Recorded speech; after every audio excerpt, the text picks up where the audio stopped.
When my faith is shaken, I will remember your words written on the tablet of my heart. In them, I will find your comfort and home.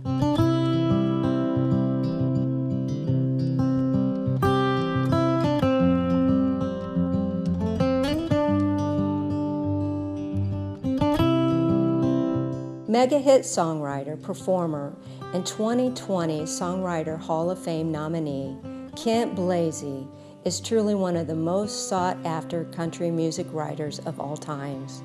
Raised in Lexington, Kentucky, he made his way to Nashville when a friend encouraged him to reach for his dream.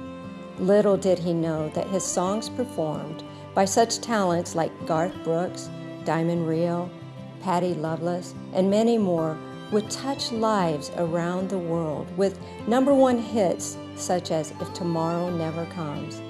Not knowing that many years later, that song that was sung by Garth would be meant for him and his faith when he lost his wife to cancer. This is his story of unshakable faith. This is today's Nashville. Kent, thank you so much for inviting me into your beautiful home. You have quite a view here in Nashville. I do. I lived on another street down the road, and I didn't realize there was anything up here, and it came up for sale, and I was like, I believe this could be a creative place. So did you build it or did you buy it? Or? It was built in 1965 by a bachelor, and another neighbor on the street figured out how to have houses up here, and so he had all his friends buy houses. So there's like 6 of them that all lived together up here. Well, it is gorgeous. I bet it inspires you a lot. You know, I read your bio, and you are an amazing songwriter. Thank you. And you've just been nominated as the Songwriter in 2020 for the Hall of Fame. Correct.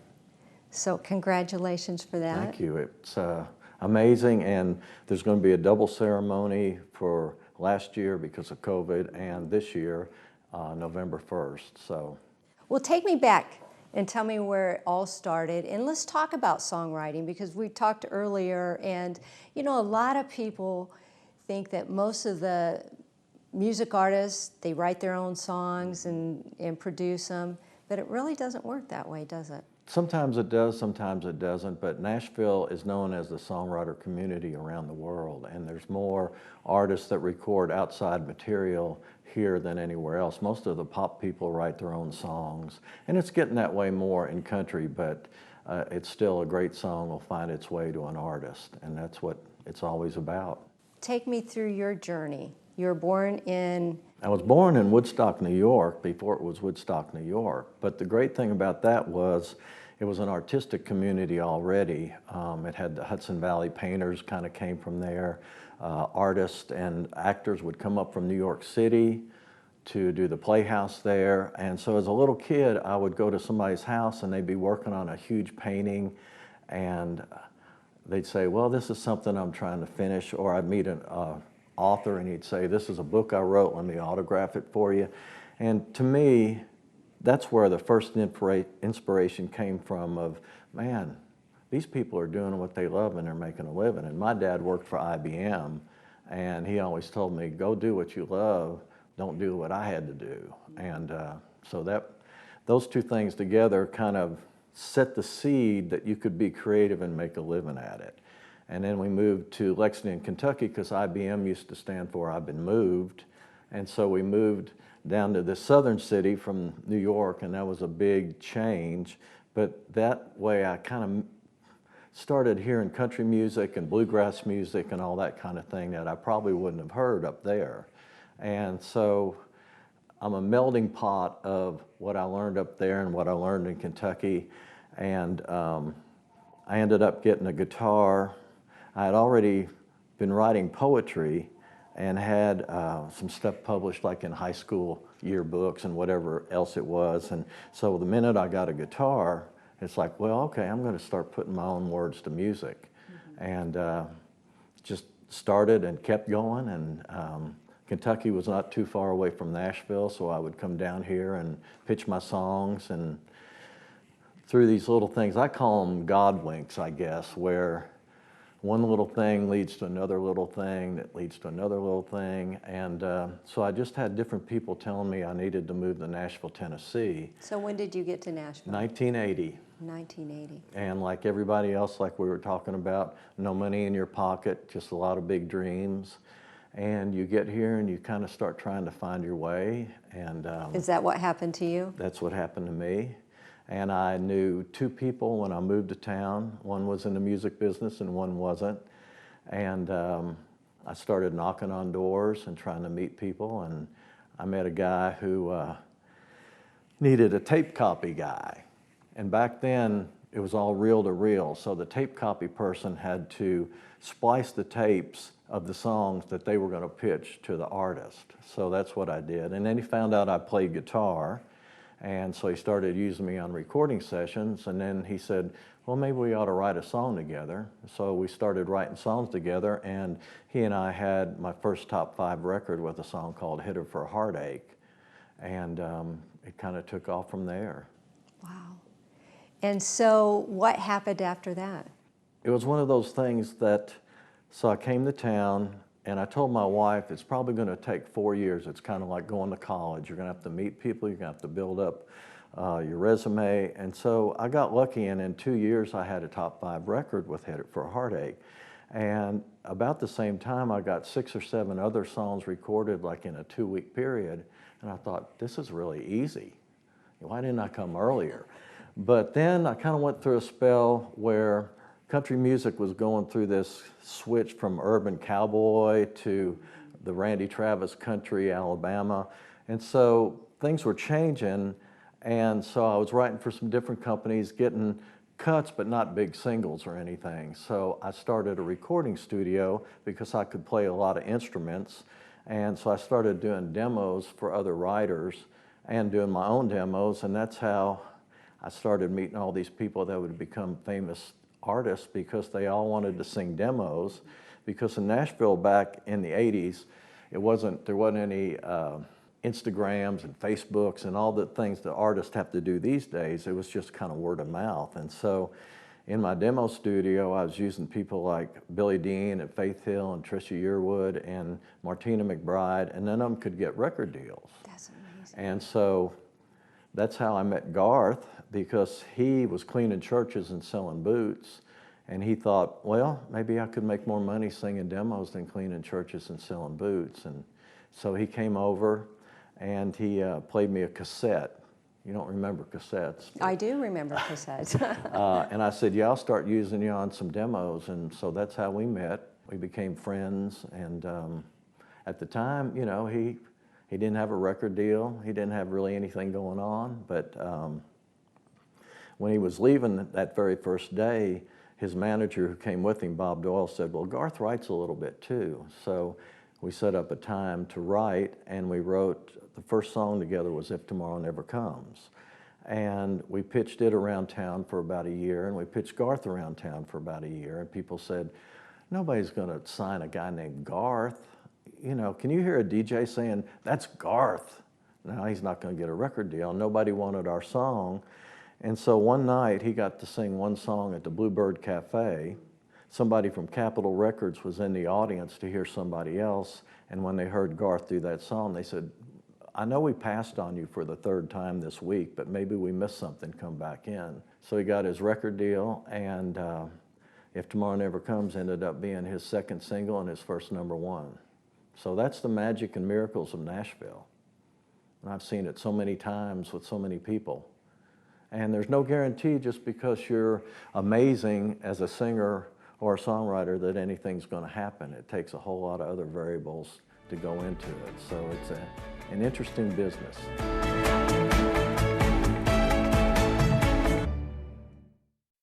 Kent, I love the song If Tomorrow Never Comes. Would you play a little bit for me? I'd be glad to. I'll do a little bit of the chorus and the tag. How's that? If tomorrow never comes,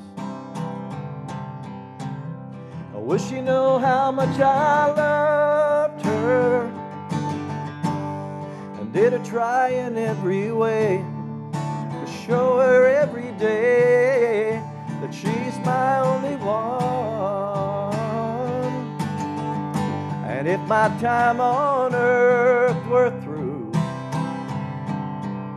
and she must face this world without me, is the love I gave her in the past gonna be enough to last if tomorrow never comes? So tell that someone that you love just what you're thinking of if tomorrow never comes. It's beautiful. Thank you. I have to ask you, what inspires you, and how do you sit down and write these beautiful songs? Well, I have to give a lot of the credit to Garth, because when I met him, I always joke after that first day we wrote, I thought, this guy's 25 going on 50. He just had a maturity about him and an old soul thing about him. But it was his idea. He came in with this idea. And when we get together in Nashville to write, it's like if you and I were going to write a song, I would try to have some ideas ready for when you came in, and hopefully you would have some ideas. And between the two of us, we'd come up with an idea that we like and write a song. So the day that Garth came in, I was sitting on the couch, and I didn't know him. I didn't know who he was, whatever. He had just played me a tape a few months before. And he came in, and at the time he was wearing these big, long leather dusters and a big cowboy hat, big cowboy boots. And he looked like he was 8 feet tall. And so I was sitting in the couch. He was standing up above me, and he says, I got this song I've run by 25 writers, and nobody likes it. And I kind of looked up at him and said, gee, thanks. And he kind of got a little testy, you know. And so he said, well, don't you want to hear the song? And I said, well, yeah, play me what you got. And so he played me what he had, and he said, what's wrong with it? And I said, well, you're killing off the star in the first line of the song, and it's kind of like killing off the star of the movie in the first 3 minutes. There's really nowhere to go. And he said, well, what would you do? And so I told him, and he says I spit the whole thing out, which may be true because I had the lyric out the other day because somebody wanted to take a picture of it. And he wrote the whole first verse of the song down on the bottom of the lyric, and then I wrote the chorus and the second verse on the top, and he's never written down another lyric since we've ever written together. So I know it must be true. But we wrote it for our wives, you know, just kind of saying how we felt about them. We thought we had a great song at the end of the day, and Garth went up to my studio and he did a guitar vocal, which Garth and a guitar can't be too bad. And like I said, we pitched it around town, and nobody was really interested in the song. And so we were getting ready to rewrite the song, and because we thought there must be something wrong with it if nobody's recording it. And that's when that little miracle of the Bluebird happened, where he got to go play that song the same week we were going to rewrite it, and it Magic. changed everything. Yeah, amazing. Now you worked with his wife too, Tricia. Yes, I did. You have a story about that. Well, I had been using her as a demo singer for a long time, and she was my favorite demo singer. She could sing anything. And so when I started getting Garth to sing demos, I told him, I got this girl you need to hear. He's like, oh, I got a girl I use, I'm not interested. And I kept on him about 6 months. You need to hear this girl. No, I don't want to hear her. And he's real stubborn, I'm real stubborn. So I wrote a duet where they had to come in and sing on the same microphone at the same time. And the minute they started singing, they could feel the magic, you know. And so Garth had just gotten his record deal, and he said, well, what do you have going on? She's like, I got nothing going on. I'm singing demos, I'm working at a record label, and I'm working at Country Music Hall of Fame. And he said, well, when I get my record deal and get it going, I'm going to help you get a record deal. I'll get you out on the road. And that's what ended up happening. I just never dreamed they'd get married. I just wanted them to sing together, you know. And I still, every time I go to a show or hear them sing together, it's that same feeling of being in that room that first time. Did they know that you had planned this? I don't think so. Did you ever tell them? I think they figured it out. And look because what they happened. talk about it now, you know, that, well, he got us together. But, you know, my intention was just to have them sing together because they're my two favorite singers in the world. And I thought, these two guys need to meet each other. Who else do you love to write songs with? Oh, man, there's so many talented people here in Nashville. Corey Batten, who you guys met when you came in, I met him when he had first come to town, and I had a publishing company, and he needed a publishing deal, and so I signed him, and he's become like a second son to me. We write every Thursday when we're in town, and we've been doing it for 20 years, which is real unusual in this town. Usually you're forever changing writing partners, trying to find that combination that works, you know, and so it's really cool that we have this camaraderie. Writing with two of my other favorite people this tomorrow, Bryce Long and Marv Green. Marv wrote Amazed for Lone Star, which was Song of the Year, and then I think kind of considered the top country song of the 1990s. And so there's so many great writers, and they all bring a different thing to the writing appointment, you know. And I've been so blessed over the last 40 years in Nashville just to be able to work with so many different writers and so many talented writers and write so many varied songs because of it. This last year was very challenging. Mm-hmm. Was it challenging for you as a songwriter? Well, it was challenging because I really like co-writing, but also I love writing by myself. So what ended up happening was you couldn't write with anybody. I didn't really like Zoom. It didn't have the energy of having somebody in a room, like, you know, having you here and seeing your facial expressions and your body language compared to if you were doing a Zoom with me is a totally different thing. So I just started writing a lot of songs by myself, and I ended up doing 2 records. And if anybody still has a CD player who's here, I can give them copies of it. But most people don't. But it was fun, and the cool thing was because there were no artists going out on the road, all the great musicians were here in town, so I got to have John Party's bass player and drummer on the sessions when we went in and recorded, and it was just amazing what these guys brought to these things. We recorded, I think, 13 songs in one day because everybody was so fired up and pent up because they hadn't been in the studio, and they all wanted to play, and they were so excited that we just were knocking them out. And it was just, I love having everybody in the room playing at the same time. I don't like it where somebody sends one part in and sends another.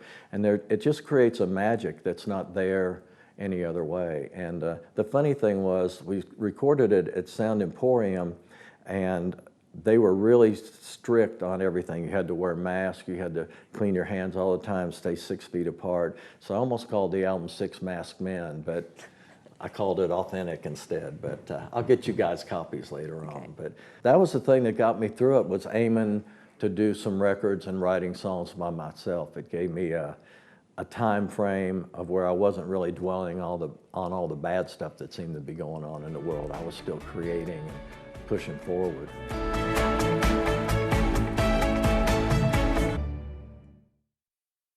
Kent, your song, If Tomorrow Never Comes, must have hit home pretty hard several years ago, and God took you through another journey when your wife was diagnosed with cancer. Mm-hmm. Tell me about that time and your faith and how God pulled you through that.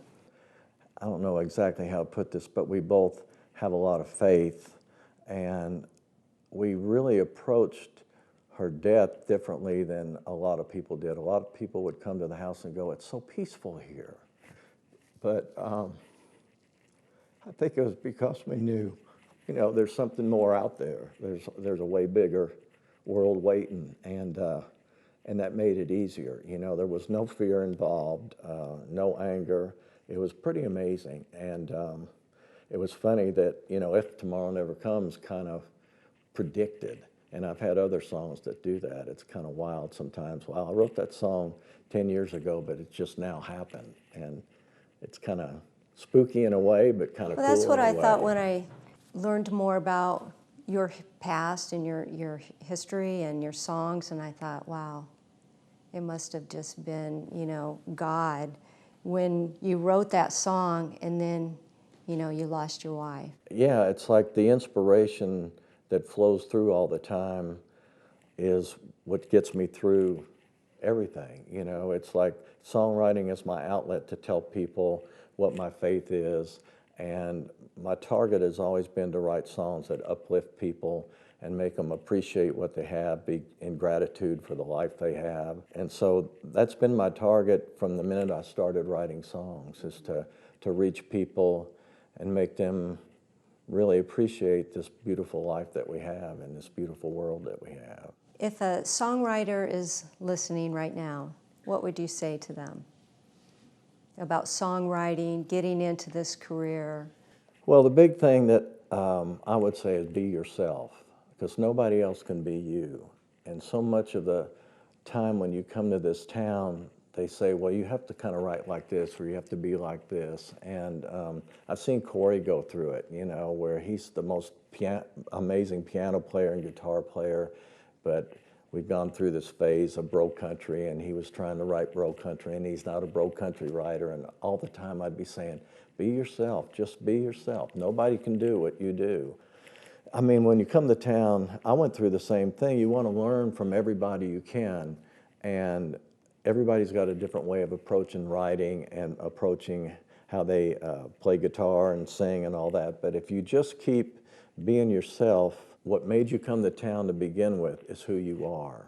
And if you lose that, then you're like everybody else. So what's going to make you stand out from everybody else is what's the most important thing. Kent, what is God doing and where is he taking you? You've got a busy schedule ahead of you. You're writing, you're recording, you're performing. Mm-hmm. I'm ready. Wherever he's ready to go, I'm ready to go with him. You know, it's like I've got a great show I'm doing in Santa Fe week after next. I got to open up the Bluebird opening back up last week, and the Country Music Hall of Fame the week before. And what's so exciting to me is people have missed live music so much. At the Country Music Hall of Fame, people were crying, people were laughing, and I said, you guys got to quit crying or I'll start crying while I'm singing, you know, because it's an emotional give and take just like us today. And it just shows the power of music and what it can do to heal people, help people. And that's what it's all about to me. Well, you are an amazing artist, music writer. So tell me a little bit about authentic. These days, just like it seems like everything is, I want to be rich, I want to be famous. I miss the authentic of what people were back in the 60s, the music that was created that kids still listen to today. Everybody did who they were, and they didn't try to be somebody else, or they didn't have to get on Instagram and, you know, do all that kind of stuff. They could be who they were. And so authentic kind of came out of, I found an old guitar from the 1920s, an old Martin that was really beat up. And a friend of mine who's a luthier took 3 years to put it back together again.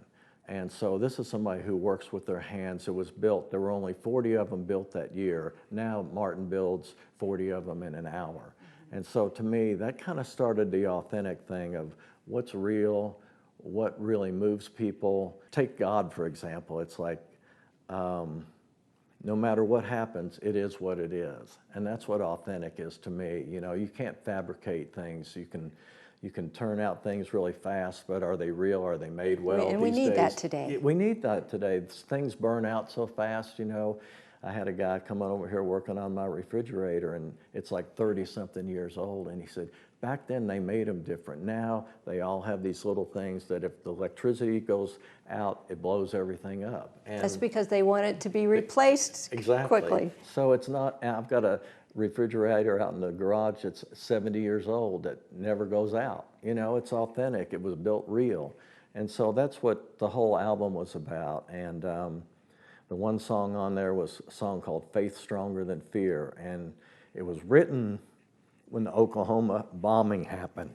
And I was writing with Garth that day, and he got the call that his mom said, they blew out the windows in my house 7 miles away. And so he's like, I gotta leave. And so I wrote this song hoping he would record it.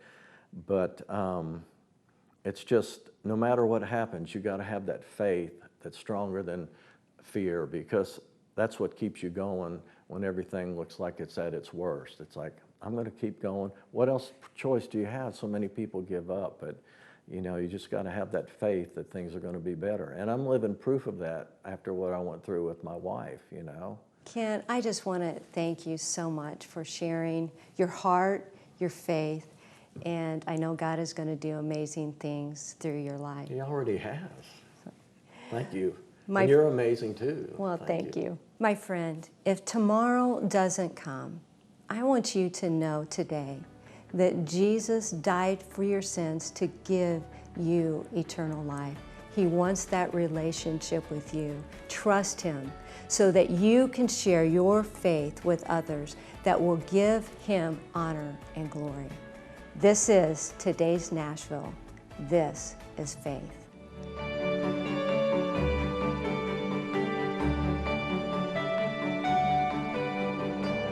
Cornerstone Television wishes to thank all our faithful viewers whose consistent prayers and financial support have made this program possible.